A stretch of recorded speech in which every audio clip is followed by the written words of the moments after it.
이사야 40장부터 이제 이사야서의 말씀의 2부라고 그렇게 말씀드렸잖아요. 2부에 있어서 계속해서 강조되고 있는 것, 오늘 본문도 마찬가지입니다만 강조되고 있는 것이 무엇인가 하면 하나님 당신에 대한 속입니다. 그것은 나는 창조주요, 나는 구속자다라는 자신의 속입니다. 그리고 이스라엘 백성들, 그들을 향해서는 너희들은 내가 택한 자들이다, 그것을 계속해서 이야기를 하고 있습니다. 오늘도 마찬가지입니다. 오늘도 본문에서는 하나님께서 당신을 창조주로, 구속주로 오늘도 소개를 합니다. 24절을 한번 보시죠. 내 구속자요, 모태에서 너를 지은 나 여호와가 이같이 말하노라. 나는 만물을 지은 여호와라. 구속자요, 창조주다. 그리고 너희들은 내가 창조하고 내가 구속할 자들이다 라는 것입니다. 그러면 이스라엘 백성들과 하나님과의 이 관계가 바로 탁 이렇게 구속주, 창조주와 피조물, 택함 받은 백성이라는 이 관계가 분명하게 설정이 됩니다. 분명하게 설정이 되는데 이 사이에 끼어 있는 것이 있다라는 겁니다. 그것이 무엇인가 하면 너희가 만든 우상이다. 그래서 그 우상을 섬겼기 때문에 그들이 결국은 바벨론으로 이제 포로를 가게 되는데요.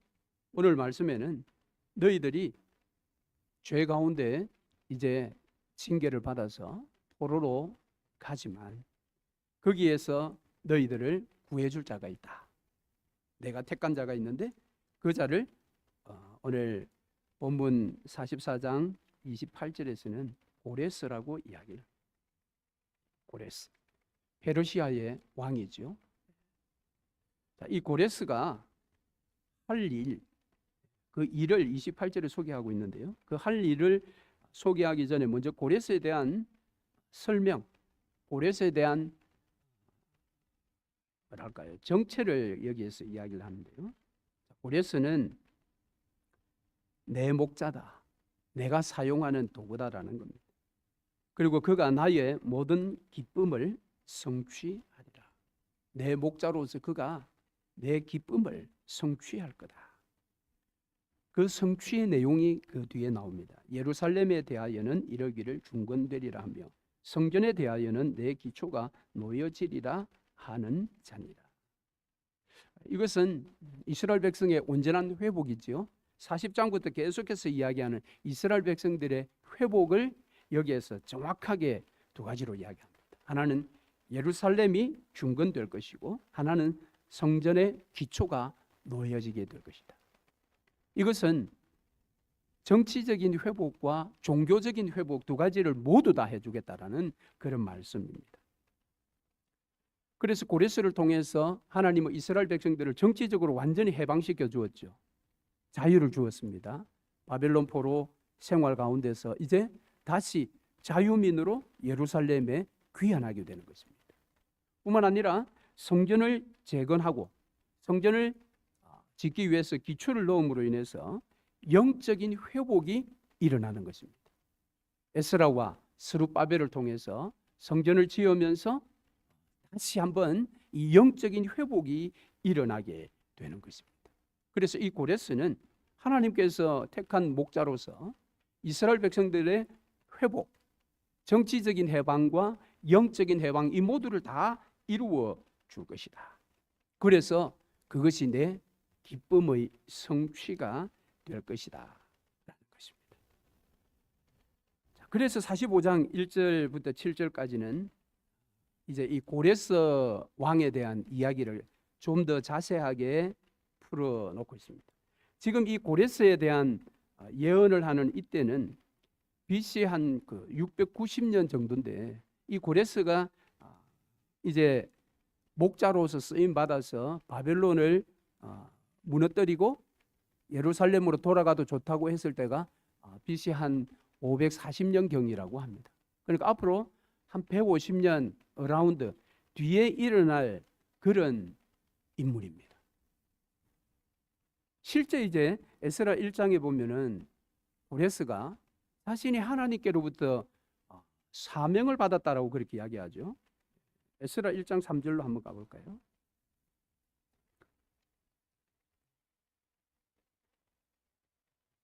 에스라 1장 3절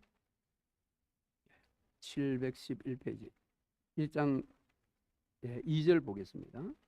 바사 왕 고레스는 말하노니 하늘의 하나님 여호와께서 세상 모든 나라를 내게 주셨고 나에게 명령하사 유다 예루살렘의 성전을 건축하라 하셨나니 이스라엘의 하나님은 참신이라.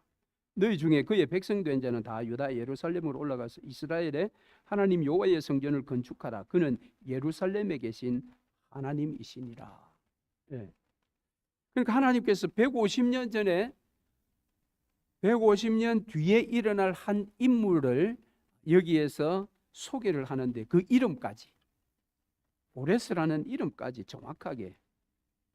그래서 이제 이 자유주의 학자들은 그래서 이 이사야 40장부터의 말씀은 이사야가 기록한 책이 아니고 귀한 한 바벨론에서 귀한 한 공동체 가운데 한 인물이 이 이사야서를 40장부터 기록했을 것이다. 그렇게 이야기를 합니다. 그러나 우리 보수주의에서는 그렇게 해석하지 않습니다. 우리 하나님은 150년 뒤에가 아니라 1500년 뒤에 오실 메시아의 이름도 정확하게 가르쳐 주시고 그렇게 하셨는데 겨우 150년 뒤에 이 땅에 태어날 한 인물을 모르신다? 그래서 우리는 지금 150년 전에 분명하게 이사야를 통해 하나님께서 앞으로 뒤에 일어날 일을 정확하게 여기에서 약속해 주고 계신 것입니다. 그리고 실제 150년 뒤에 하나님께서 이 고레스라는 왕을 들어서 이스라엘이 정치적으로, 종교적으로, 영적으로 완전히 해방되도록, 회복되도록 만들어 주셨다. 그리고 45장 이제 1절부터 이 내용을 보시면요, 참으로 놀라운 것이 이 고레스가 이제 바벨론을 이길 수 있는 그런 그때의 일들을 너무 자세하게 설명해 놓고 있습니다. 한번 보시죠. 1절 여호와께서 그의 기름 부음을 받은 고레스에게 이같이 말씀하시되 내가 그의 오른손을 붙들고 그 앞에 열국을 항복하게 하며. 고레스가 항복시킨 게 아니라 하나님께서 고레스의 손을 들어서 항복시켜 주었다. 내가 왕들의 허리를 풀었다. 이 말은 항복이라는 겁니다. 허리를 풀었다. 이건 허리끈을 풀었기 때문에 더 이상 활동할 수가 없는 것 아닙니까? 그 앞에 문들을 열고 성문들이 닫히지 못하게 하리라. 문들을 열고, 고레스가 문을 연 게 아니에요. 문들을 열고, 이것은 이 바벨론과 적용해서 이야기해 보면 바벨론이 그 놀라운 바벨론의 성의 문을 안에서 바벨론 사람들이 문을 열어주었습니다. 페르시아가 공격해 올 때.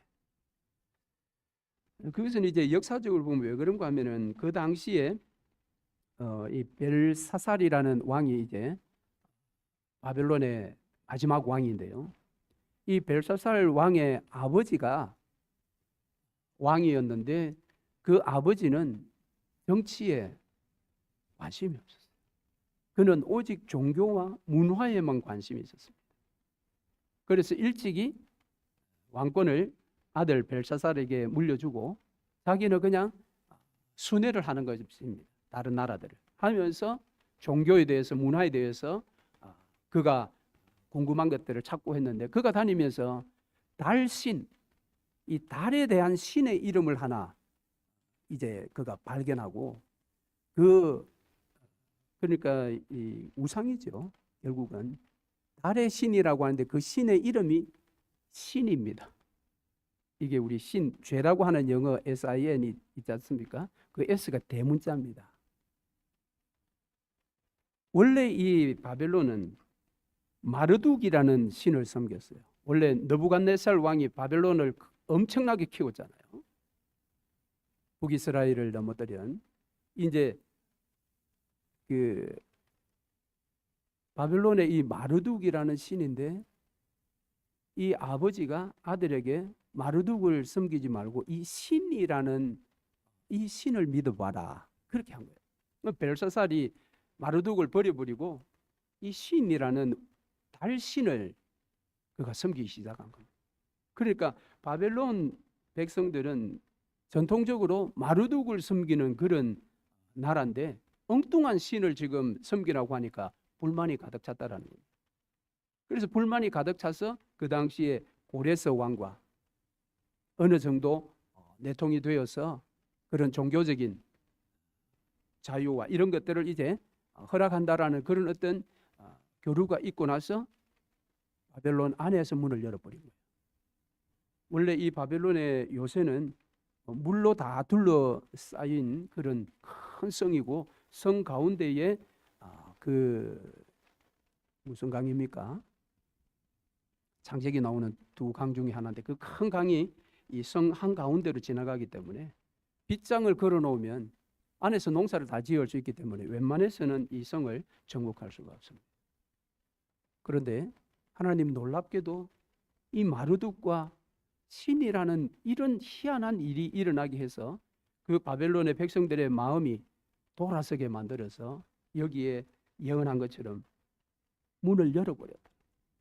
그리고 문들이 닫히지 못하게 하리라. 더 놀라운 것은 2절 말씀에 내가 너보다 앞서갔어. 하나님께서 먼저 앞에 갔어. 고레스의 이 정복 전쟁을 다 행하게 되는 것입니다. 그래서 내게 흑암 중에 보화와 은밀한 곳에 숨은 재물, 이 바벨론이 그 당시의 제국 중에서도 엄청난 이 재물을 가지고 있는 그런 제국이었는데 그 모든 재물을 고레스가 다 취하게 될 것이라는 것입니다. 자, 이렇게 고레스가 제국으로서 이제 바벨론을 정복하고 이스라엘의 회복의 역사를 일으키도록 하나님께서 그렇게 역사하신다. 심지어는 4절 말씀해 보니까 끝부분에 너는 나를 알지 못하였을지라도 내게 칭호를 주었노라. 이 칭호는 내 목자라는 그런 칭호 아니겠습니까? 그런데 이제 실제 이게 이제 그 세계의 역사로 볼 때는 역사학자들이 이제 이렇게 평가를 하죠. 고레스가 왜 이스라엘을 귀환시켰는가? 그것은 남쪽에 있는 이 애굽의 북진을 막는데 예루살렘이 아주 중요한 요새이기 때문에 이스라엘 백성들을 귀환시켜서 이스라엘 백성들이 이 애굽의 북진을 막는 완충 지역이 되도록 그렇게 정치적인 어떤 목적을 가지고 돌려보냈다. 그렇게 해석하는 학자들도 있지요. 세상 그 역사학자들 중에는 그 말도 일리는 있어요. 실제 일리는 있지요. 그러나 어쨌든 고레스의 본심이 어떻는지는 모르겠으나 에스라 1장 2절과 3절에 나오는 말씀이나 오늘 본문에 나오는 말씀 이것들을 볼 때에 고레스는 분명히 이스라엘의 정치적인 해방과 그런 영적인 해방에 하나님께서 선택하신 신적 도구는 분명하다라는 겁니다. 그렇다면 오늘날도 하나님께서는 당신의 백성들을 회복시키는 일에 믿지 않는 나라나 믿지 않는 세상의 어떤 지도자를 충분히 들어서 당신의 백성들의 회복의 역사를 이루어 가실 수 있다라는 것을 우리는 믿어야 할 것입니다. 그래서 오늘날 어떤 제국이든지 어떤 지도자든지 하나님께서 당신의 백성들의 회복 유익을 위해서는 어느 때든지 신적인 도구로 들어서 사용할 수가 있다. 제일 좋은 것은 그렇게 신적인 도구로 쓰임 받았을 때에 그가 살아계신 하나님을 제대로 알고 그도 구원받는 역사가 일어나면 최고겠지요. 그런데 과연 고레스 왕이 이 예루살렘으로 보내는 이 일들을 통해서 그가 진짜 인격적으로 하나님을 만나서 구원받았을까? 그거는 잘 모르겠습니다. 그럼에도 불구하고 그는 분명히 이것은 예루살렘에 있는 신 하나님이 나에게 주신 그런 사명으로 그가 받은 것이 분명합니다. 그래서 아까 에스라 1장 3절에도 보면 그는 예루살렘에 있는 신이다 그렇게 했어요. 그러니까 이 고레스는 하나님이 자기가 알고 있는 많은 신들 중에 한 신 정도로 보았을 수 있습니다. 예루살렘에 있는 그 유대인의 하나님. 그런데 그 유대인의 하나님이 나한테 강력하게 임해서 이 백성들을 보내어 그곳에 예루살렘 성전을 재건하도록 하라라는 내가 명을 받았다라는 거지. 자, 그러면 세상에 믿지 않는 사람도 하나님께서 당신의 백성들의 회복을 위해서 이렇게 신적인 도구로 사용한다면 당신의 자녀들인 저와 여러분과 우리의 자녀들은 더더구나 하나님께서 당신의 나라의 유익을 위해 당신의 백성들의 회복을 위해 우리와 우리의 자녀들을 이렇게 선택하시고 사용할 수 있다라는 겁니다. 그가 탁월해서가 아니라 하나님께서 그를 신적인 도구로 붙잡기만 하면 하나님께서 먼저 앞에 가서 모든 열방을 이길 수 있도록 하나님의 뜻을 이룰 수 있도록 역사하신다라는 것입니다. 그런데 안타까운 것은 무엇인가 하면 하나님께서 이처럼 당신의 백성을 붙들고 그를 당신의 신적인 도구로 사용하려고 하지만 많은 자들이 핑계한다라는 겁니다. 누가복음 14장에 보면 잔치를 배설한 왕이 종들을 보내어서 사람을 초청해 오라고 그랬죠. 그때의 반응이 어땠습니까? 나는 밭을 샀기 때문에 지금 밭에 가서 무엇을 돌봐야 되기 때문에 못 간다. 나는 소를 샀기 때문에 소를 시험해 보아야 되기 때문에 못 간다. 나는 장가 갔기 때문에 못 간다. 초청에 다 거절했습니다. 오늘 우리는 어떨까요? 하나님께서 당신의 이 위대한 구속의 일을 이루어가는 그 일에 우리를 사용하시고자 우리를 초청하는데 많은 사람들은 하나님께 안 붙들리려고 그래요. 미꾸라지처럼 빠져나가려고 그래요. 여러분 여기에 지금 고레스와 같은 이런 엄청난 한 시대를 바꿀 수 있는 그런 위대한 인생들도 있지만 일상의 삶 가운데서 얼마든지 하나님은 당신의 백성들을 당신의 뜻을 이루는 이 일에 특히나 이 땅을 향한 당신의 뜻을 이루는 일에 우리를 초청하고 우리를 이런 신적인 도구로 사용하기를 원하십니다.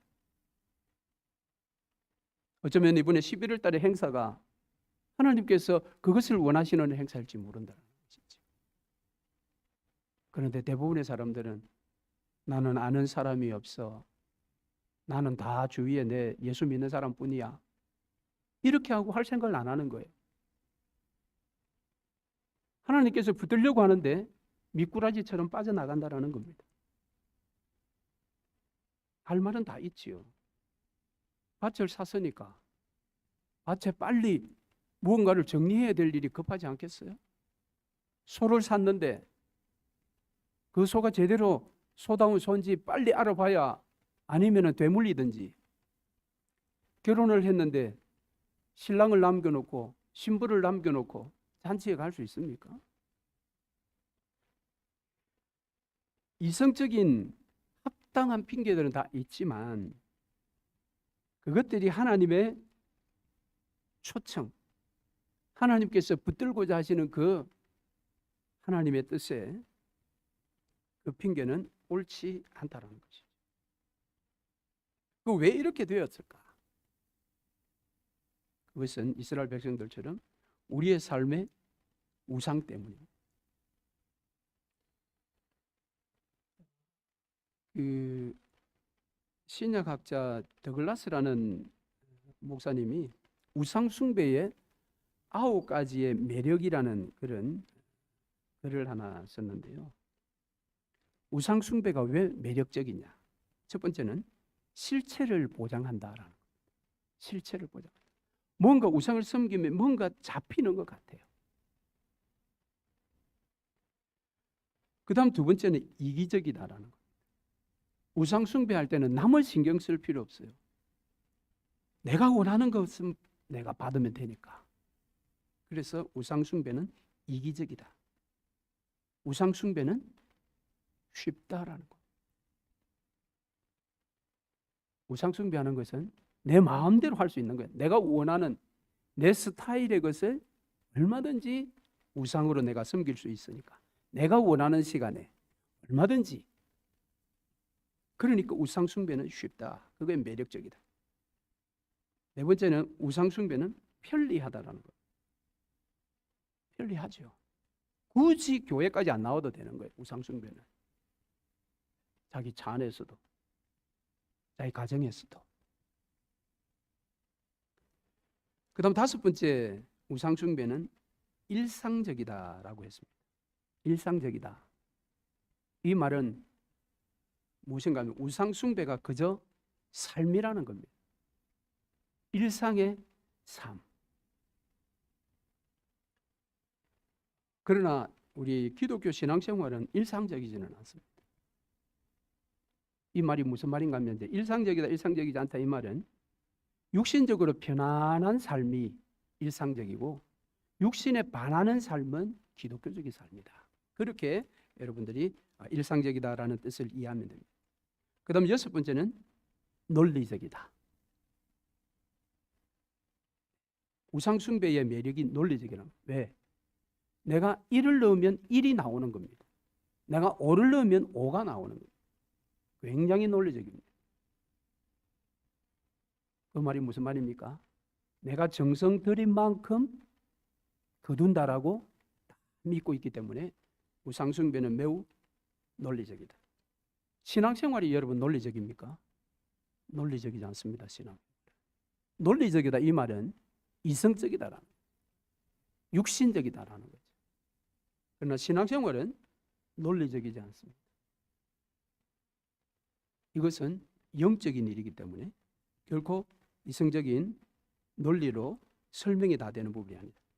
그 다음 일곱 번째, 여덟 번째, 아홉 번째는 다 비슷한 건데요. 일곱 번째는 감각을 즐겁게 해준다. 육신의 감각. 여덟 번째는 방종하고 향락적이다. 이것도 육신적인 거잖아. 아홉 번째, 성적 자극을 유발한다. 이제 이 일곱 번째, 여덟 번째, 아홉 번째는 모두가 다 육체의 이 쾌락에 연결되어 있습니다. 왜냐하면 이 구약의 우상 숭배는 거의가 우상을 섬기는 그 신전에서 신전을 섬기는 여사제들과 또 우상을 숭배하는 남자들이 올라와서 이 성적인 관계를 가짐으로 우상을 숭배하는 겁니다. 왜냐하면 그들은 하늘은 뭐 남성적이고 땅은 여성적이다 이렇게 믿는다 그래요. 그래서 높은 위치에서 하늘과 땅이 합일이 될 때, 하나가 될 때 그때 그들이 원하는 것을 얻을 수 있다. 이렇게 이제 우상 숭배가 가르치기 때문에 육신적인 이 쾌락에 다 연결되어 있다라는 거예요. 근데 이것이 오늘날은 이렇게 사실은 우리가 생각할 때는 좀 비이성적인 어떤 행동을 통해서 우상 숭배가 일어나는 게 아니라 오늘날 우상 숭배는 지극히 평범한 일상의 삶 가운데 젖어들어 있습니다. 우리의 일상의 삶에 있어서 건강, 물질, 명예 이런 그저 일상에서 접할 수 있는 그것이 우리의 마음들을 다 지금 오염시켜 놓았기 때문에 오늘날 우리의 우상숭배는 다른 데 어디 가서 하는 우상숭배가 아니라 내 일상의 삶 속에서 우상숭배적인 삶을 사는 것입니다. 그래서 우리 인간의 이 본성과 논리에 따른 삶은 우상숭배적인 삶에 굉장히 가깝습니다. 인간의 이 본성, 육신이 원하는 본성, 육신의 최고라고 할 수 있는 이 논리, 그걸 따라서 살아가는 일상의 삶이 우상숭배적인 삶이 될 수 있다. 그래서 우리의 삶에 육신의 본성으로 이끌리고 있는지 영적인 그런 본성에 이끌려 사는지 우리 자신들이 잘 돌아봐야 돼요.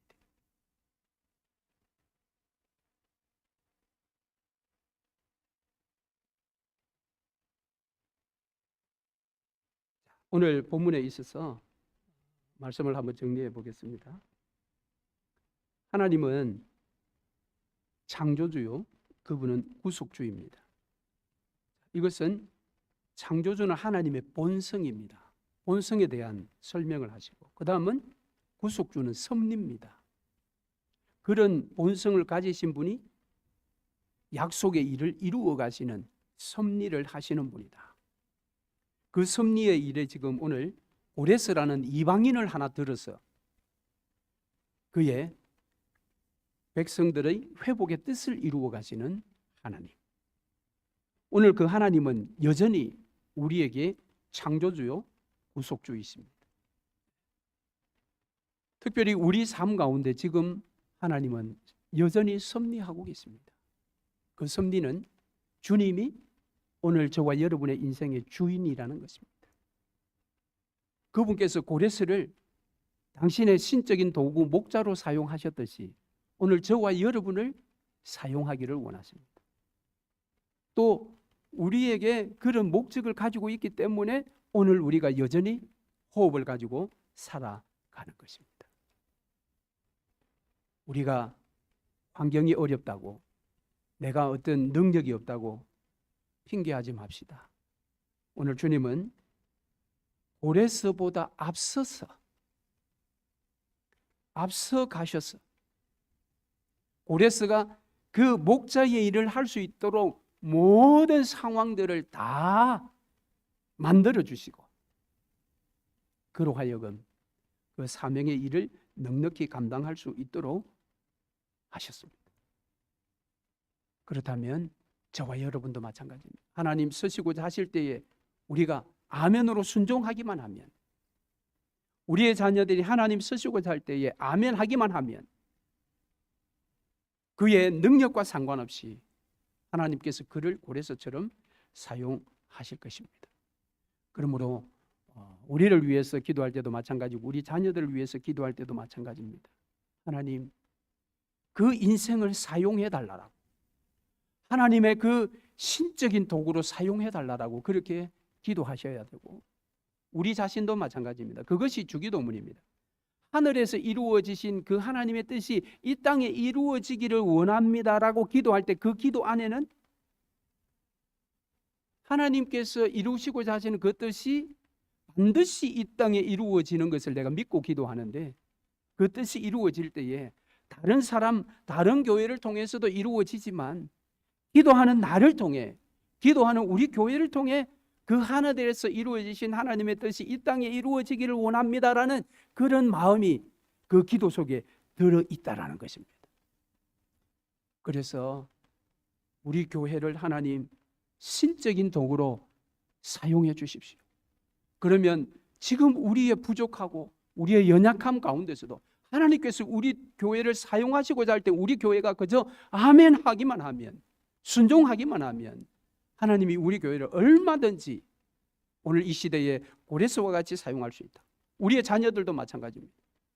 우리의 자녀들이, 우리 부모들이 볼 때 신앙이 정말 아직도 어리고 연약하고 아무것도 모르는 것 같아도 내 자녀를 하나님께서 앞으로 5년 뒤에 10년 뒤에 이 미국 땅에서 사용하기로 하나님께서 선택을 해주시면, 하나님께서 내 자녀의 앞날의 모든 하나님의 뜻을 이룰 수 있는 그 모든 것들을 다 만들어 주셨어. 그가 그 일을 이루고 갈 수 있도록 역사하실 것이라는 겁니다. 그래서 오늘 본문의 교훈을 우리가 기억할 때에 우리 교회와 우리의 자녀들을 위해서, 우리를 위해서 기도하실 때 하나님, 우리를 사용하여 주옵소서. 부족하지만 하나님께 붙들림 받기를 원합니다. 그런 기도가 우리의 기도가 되고 그 일이 우리 교회를 통해, 여러분 가족을 통해, 자녀들을 통해 역사되시기를 주의 이름으로 축원합니다. 아멘. 말씀을 기억하시며